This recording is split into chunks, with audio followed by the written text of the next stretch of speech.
বাঘের দেখা। সুন্দরবনে গিয়ে বাঘের দেখা। এই যে বাঘ দেখেছি কি জিজ্ঞাসা করবেন, বাঘের দেখে দিয়েছি ব্যাগ। এই যে কত, আরও একটা বাঘ, আবার হরিণ বাঘ একসাথে মুখোমুখি দেখা যায়, যে হরিণ বাঘের মুখোমুখি। কেউ দেখেছে তখন হরিণ বাঘের মুখোমুখি? এই যে আবার বাচ্চা নিয়ে। আর এই কয়েকটা চামচ কেনা হয়েছে, কাঠের চামচ। কি হবে জানি না, কেনা তো হলো। আসলে কি ব্যাপারটা হয়েছে, চামচ আর একটা চামচ ওখানে আছে, ওষুধ খায় না, যেটার জন্য বলছি ওষুধ খাবো।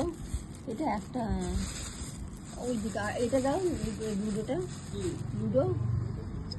লুডোটা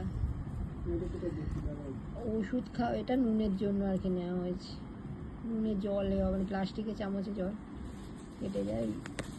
আর এগুলো একটাই কিনতে গিয়েছিলাম, ওষুধ খাবার চামচ নেওয়া যাওয়া হয় নাই, সেই জন্য এই চামচ কিনে যায়। ওষুধ খাওয়ার জন্য যেটা নেওয়া হয়েছে সেটা আছে, 4টে, নাহলে এটা।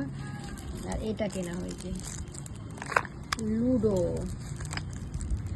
ওটা বললো বাচ্চাদের জন্য। আমি কেন, বড়রাও খেলতে পারে, বাচ্চাদের জন্য কেন হবে? কাঠের এগুলো সব, পুরোটা কাঠের। এটা মুটি, এগুলো সব কাঠের। জানি না, আমাকে একা একাই খেলতে হবে, আমার তো খেলার আর কেউ নেই, পার্টনার। নিজে নিজেই বসে বসে দাম দেবো আর খেলবো।